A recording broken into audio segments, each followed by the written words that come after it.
Hello team and welcome to another ATP Geopolitics video with myself, Jonathan MSP. So Ukraine War News Update, second part there of the 10th of January 2024. Sorry, again, this one's a little bit later than it normally would be, and I am gearing myself up for possibly a couple of rants. I do feel it brewing, and I know why. I'm going to get triggered. Right, okay.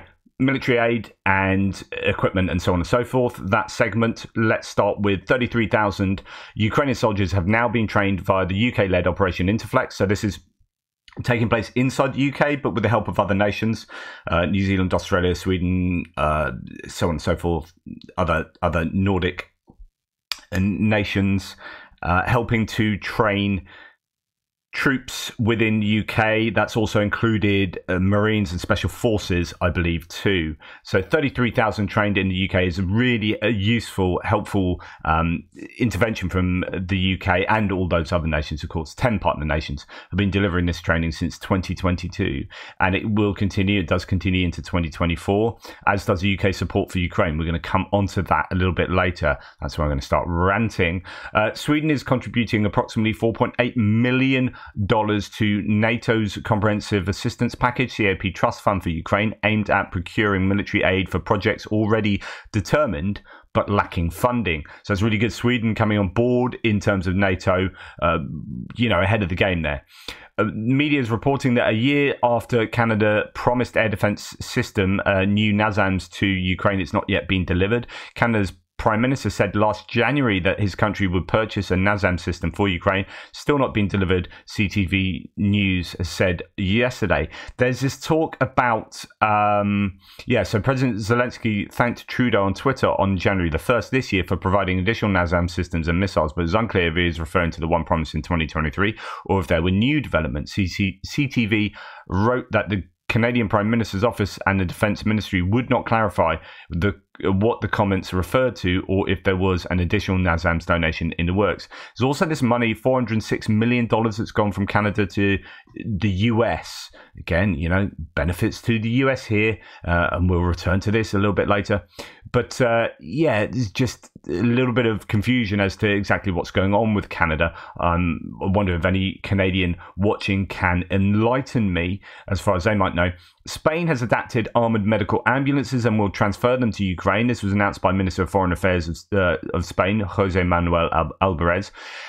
Yesterday, Scholz, and we're going to come back to that again in a while, Scholz had a go at Europe for not really following Germany's lead enough. Germany has spent a really staggering amount of money as of late in defending or assisting Ukraine in a way that France, Spain and Italy haven't. And those are France, Italy, Spain, so second, third and fourth biggest economies in Europe, have really been lagging behind Germany. And that's who he was aiming his rather barbed comments at yesterday. Hopefully there won't be divisions in the big players in Europe. But, Spain's a great example of a big country that could well be doing an awful lot more. Yeah, this is great, good stuff, okay, but Ukraine need more than that on the front lines. Now, what does Spain have in terms of their own equipment? Again, it gets back to the issues that we see with, say, the UK, a country that spends we spend an awful lot on the military, but it doesn't really equate to having equipment in the cupboards. Could be the same with Spain. Right, okay. The evening address of Zelensky yesterday said today was a special meeting. I mentioned this in my previous video, with a direct face-to-face participation of all major commanders and heads of operations, together with the Central Committee, the General Staff and the Ministry of Defence, the Ministry of Strategy and Industry and the Ministry of Statistics. We analysed in detail the supply of shells and drones. The main thing is that all logistics must become faster. Okay, in light of that, there are reports coming out now that Ukraine is producing more drones than the state can purchase, the minister says. We need to increase financing and open up markets further so that prices fall thanks to competition and localization of part production. This is interesting. That on the one hand, it's really good news. Ukraine are producing a load of drones, many more drones than they previously were. Okay, fantastic. That is the good news. The challenging news is that the government can't afford to buy all the drones they're producing.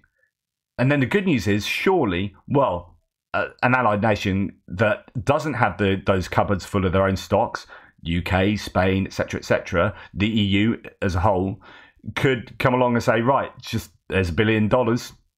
There you go, all those drones to Ukraine, and then that's money in the coffers for Ukraine that they can then, that's money that it goes through the coffers straight to those producers, but that then sustains those jobs, sustains those supply lines, money multiplier, all the normal things I say, and then tax comes back in. So, this will help out Ukraine, not just in getting those drones, but in, throwing money into the economy as well. So that would be super useful for the Ukrainians. They are producing lots of new types of drones. For the first time, the state has contracted Shalblaya robotic turrets, said Digital Transformation Minister Mikhailo Fedorov. This is a bulletproof automated system for machine guns that help soldiers remotely destroy the enemy. And here we can see a Ukrainian MOD purchased a batch of those, and you can see the sort of work the Army of Drones is doing. I think they're one of these really big charitable entities associated with the Ukrainian government that I think is coming up trumps in this war. I think this is one of those really good schemes. Sometimes it's easy to be critical of larger charitable organizations like the International Red Cross, Oxfam, and all that kind of stuff, as the money, you're not quite sure how much of that money actually gets to where it needs to go to. I think this is one of those concerns that is really worthy and is just consistently banging out drone after drone and training crews and giving trucks as well for the teams and so on and so forth. That's United 24 Army of Drones. So Michael Weiss says, perfect opportunity here, as I just said, for the EU to buy the drones for Ukraine. Doesn't eat into existing Western inventories and helps bolster Ukrainian industry whilst keeping the wartime skies competitive. Exactly what I'm saying, good stuff. Sky News is reporting that a Shahed 107, possibly fitted with technology to seek out high-value battlefield targets such as British and American MLRS used by Ukrainian forces. Drone is estimated to have a range of 1,500 kilometers. It's a staggeringly long range with the ability to do a lot of reconnaissance as well. There's talk about jet-powered Russian Shaheds now being used, so they are adapting and generating new tech themselves as well, of course. And then this gets on to, the US. So this is my first rant. So the US funds for Ukraine have run out. If Congress fails to act, the implications for Ukraine and the world are terrifying. And that's an opinion from a Washington Post there. And an opinion I completely agree with. Right. What came out yesterday, and hopefully this is just shut down as an approach, because this freaking annoys me, right? And it annoys me a lot. So Shashank Joshi says here, and it's interesting, he's the defense correspondent for The Economist. He writes for RUSI, Royal United Services Institute. I think he's a fellow there.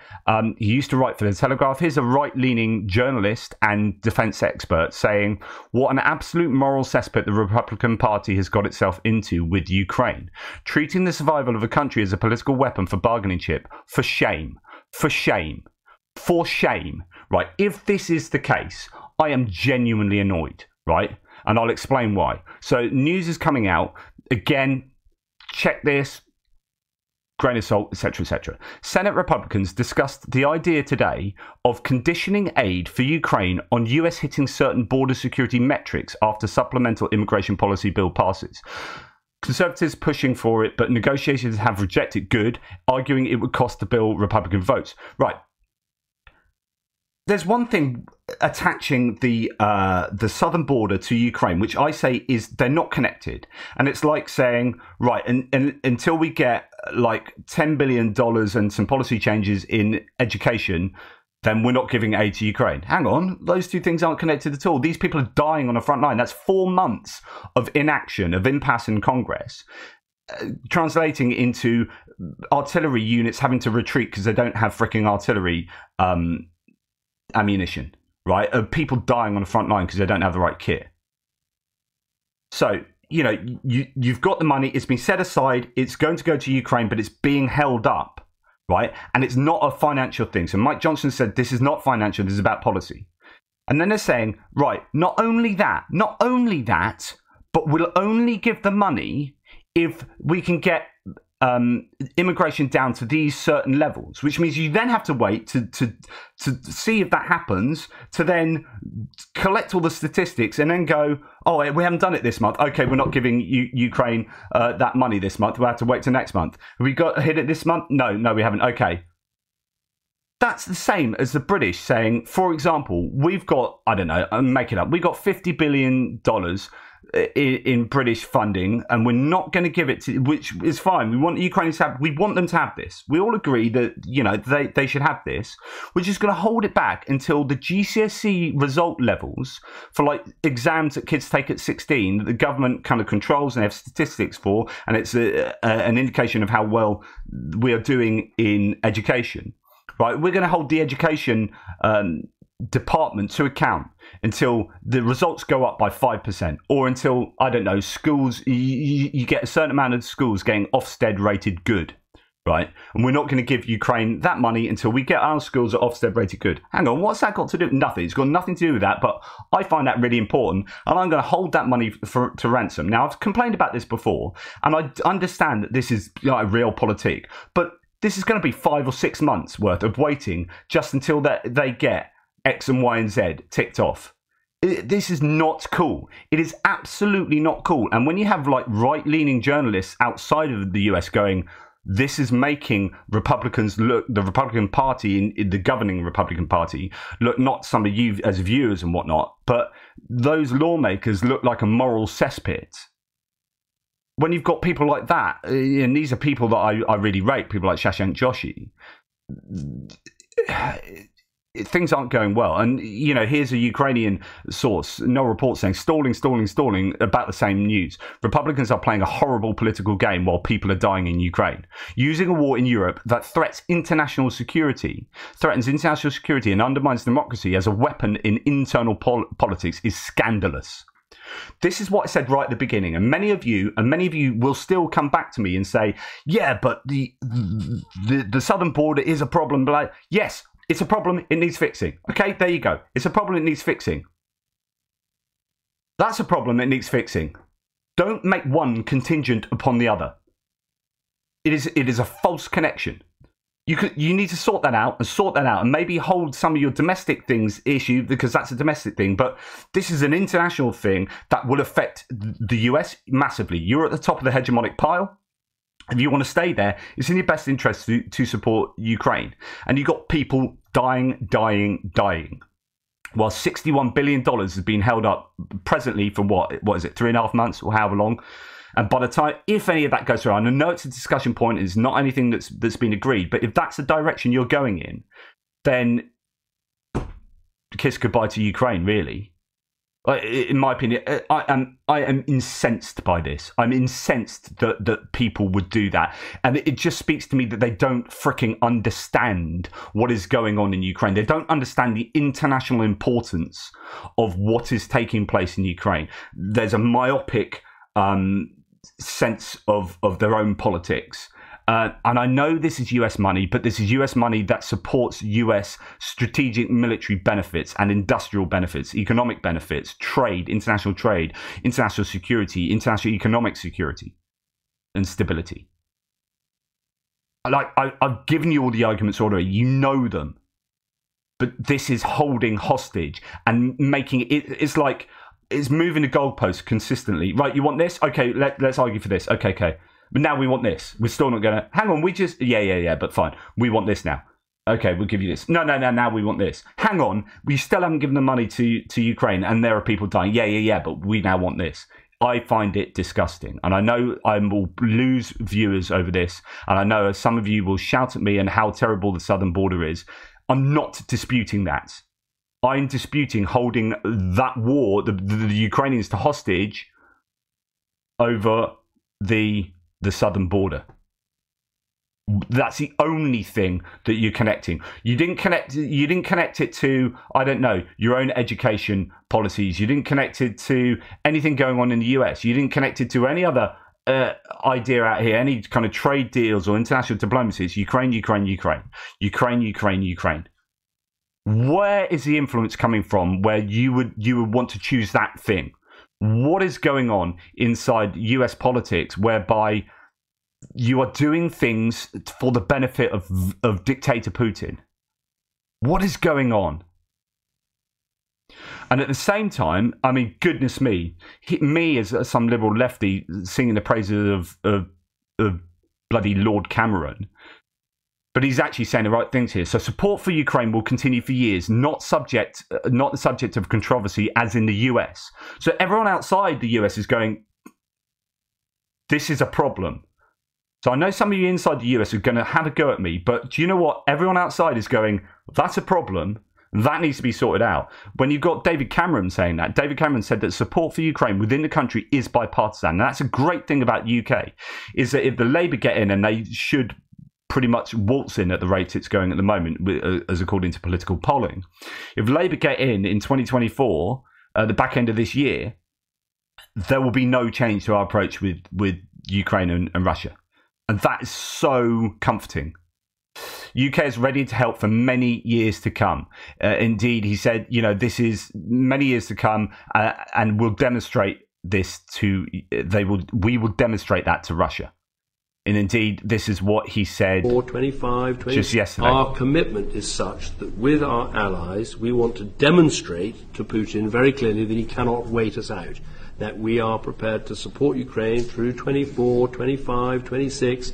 We are prepared to give that support, because this is absolutely the challenge of our generation. I don't want to get into numbers on shells and all the rest of it, but, add up the GDP of the countries of the coalition, and we outrank Russia 25 to 1.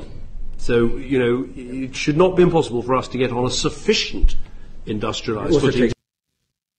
Sufficient industrialised footing. So it's not about just, I'm not going to give you numbers on the shelves. We don't have stuff in the stocks, but we've got a bunch of money here. We've got a whole bunch of money among, 25 to 1 allies to Russia. We should be able to get into a sufficient industrial footing to facilitate Ukraine winning, hopefully as quickly as possible. And Scholz is putting additional pressure on the EU to increase arms supplies to Ukraine. Scholz will use the upcoming EU summit as an opportunity to press members to increase their military aid to Ukraine, Politico has reported, citing a German official. Now, as I've mentioned already, he's angry with France, with Italy, with Spain. I mean, there's some good rhetoric coming out from Italy and indeed France, not so much from Spain, but that could be because we don't hear as much from them with media kind of sources and whatnot. Nonetheless, rhetoric only gets you so far. Okay. And then the new Polish foreign minister says, I want a European Union strong enough not to only stand up to Putin, but to send him to hell. I mean, this is the strength of Polish rhetoric, and let's hope that Donald Tusk's government continues to get behind military support. We know that has slowed down somewhat recently. A demonstration in Bucharest in Romania. Ukraine needs weapons, say these protesters. Thank you. It's obviously not the biggest protest, but it's about. Sorry about that. It's about keeping these ideas at the top of people's consciousnesses. And indeed, Romania monthly report of Ukraine through Romania, monthly export from Ukraine through Romania has increased from 2 to 3 million tons. That's a massive increase. That's a 50% increase. Currently, negotiations are underway on further ways of growth and achieving the target of 4 million tons, Zelensky said after a conversation with the president of Romania. I've talked to you over the last 2 days about this new road going through Romania, which, the Polish are going to be somewhat worried about, I think, because you'll start seeing more trade and exporting going through Romania out into Europe, but also through the Black Sea as well. And Romania are rightfully capitalizing on that. And it's good to see a closeness of those two countries there. The Institute for the Study of War says Russian media is attempting to sow political instability in Moldova. So Moldova is the country next to Romania, and they've got the annexed area of Transnistria. Russian state media continues to embolden pro-Russian separatists in Moldova, possibly in an attempt to sow political instability and division. The Institute for the Study of War reported on January the 9th. This is nothing unusual, but it just goes to show that they are still doing things very formally, the Russians, in terms of creating geopolitical instability on the borders of the EU. Now, Estonia, before that I had, Yes, here it is. So Zelensky is on a tour of the Baltics to drum up support for Ukraine. Security, EU and NATO integration, the cooperation on electronic warfare and drones, and further coordination of European support are all on the agenda, he says. This is good news, but obviously the Baltic states are already really behind Ukraine. Indeed, Estonia will invest 0.25% of GDP in Ukraine's defense for the next 4 years. We already knew that, but that's Kaja Kallas saying it yet again. Thank you, Estonia. And Estonian, says Anton Gerashchenko, quote, Estonia's contribution to Ukraine's victory will amount to 0.25% of GDP over the next 4 years. If every country contributes 0.25%, that's what Ukraine needs to win this war, as Kallas said. Said other countries to follow suit. Now, they produced this report recently on exactly that and saying actually how doable it is that allies operate at this level. Estonia will also allocate 14 million euros a year in the coming years for joint actions to rebuild Ukraine and related solutions. She reminded that there is a need for consistent advocacy in different countries about why it is important to support Ukraine. Yeah, it's not just about doing the support, but it's about keeping up that rhetoric so that people understand. People need explanations. You know, I've been complaining about that for a long time in the US, that the Biden administration spent far too long assuming that the moral argument would be sufficient, and without talking about the geopolitical, the military, the economic and financial arguments to support the aid going to Ukraine. Right, Zelensky is expected to visit Switzerland next week. Interesting location to go to. Hopefully, get some use out of there. There is rather like Austria. There's some interesting ideas of neutrality and also Russian influence in those countries. President is expected to travel to Davos to attend the World Economic Forum and to visit Bern. I swam in a river around Bern with my partner. It's freaking cold, but it's great, and you get carried. No, it wasn't. That was around. Yeah, that was Bern. Yes. Wasn't it? My goodness, I'm just going to quickly have to go and check. No, the river in Bern, I swam in the river in Bern as well, which is across the river in the centre of Bern. But it was Basel, I think, that is the river that goes around it. And you just jump off a bridge and it's a really fast flowing river, almost like rapids sort of style, and you get taken right round and then you jump out somewhere else and then walk back. It's just absolutely brilliant. Anyway, that was many years ago when I was fit and healthy. No longer, unfortunately. Anyway, whatever, Pierce, the president is expected to travel to Davos to attend the World Economic Forum in Switzerland, to visit Bern, to meet some or all members of the Swiss government.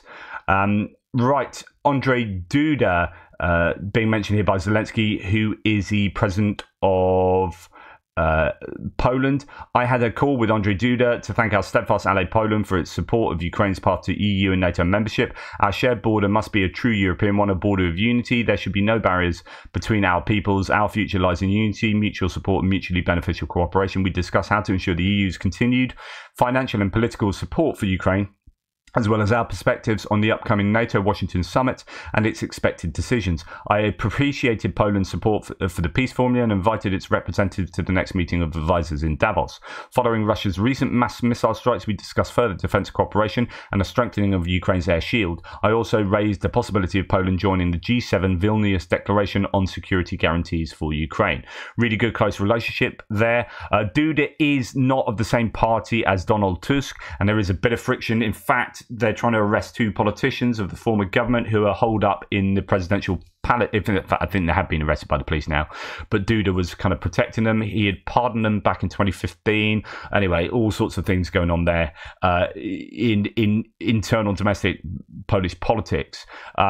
But anyway, Zelensky is appealing to the president there. The sanctions, says Zelensky, of the world work and work well. There are clear indications of slowing down the Russian defense, but in order for the result of the sanctions to be 100%, the sanctions circumvention schemes must also be blocked, he said in his evening address last night. Now, this is important for several reasons, because one, yes, we do need to keep talking about the closing of loopholes that would benefit Ukraine and hamstring Russia. However, it's also an admission that actually the sanctions are working as well. So Zelensky is saying they work well. here, and I think that's an interesting omission. Okay, it was not he's admitting it. It's like just a good claim there, claim to the benefits of the sanctions. Right, next, they're reporting that Ukraine has held secret talks on the war with G7 countries and the global south. The secret meetings have been held several times, with the last one held in Saudi Arabia in mid-December. It was attended by national security advisors from Kiev's G7 partner countries, as well as India, Saudi Arabia and Turkey.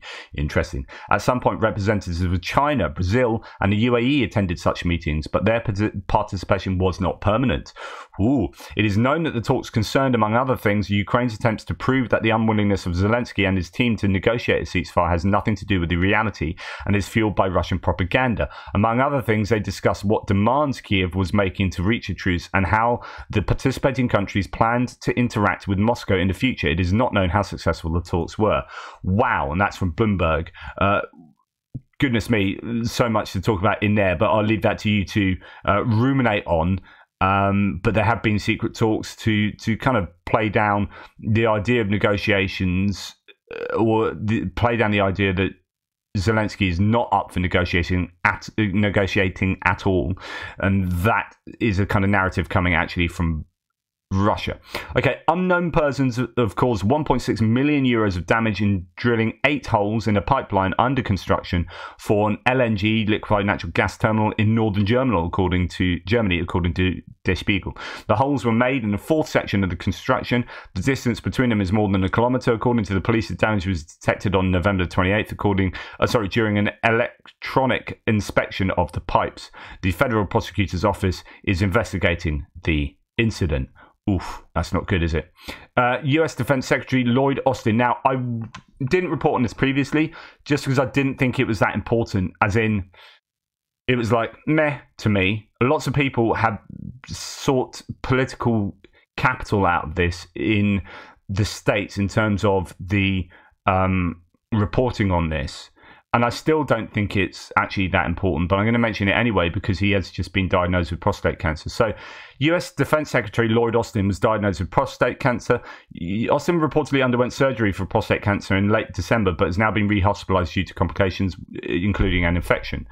Wishing you lots of strength, says Null Reports. Now, the controversy was that he didn't tell anyone that he went back in. He had elective surgery in December, and that was all above board, and everyone knew about that.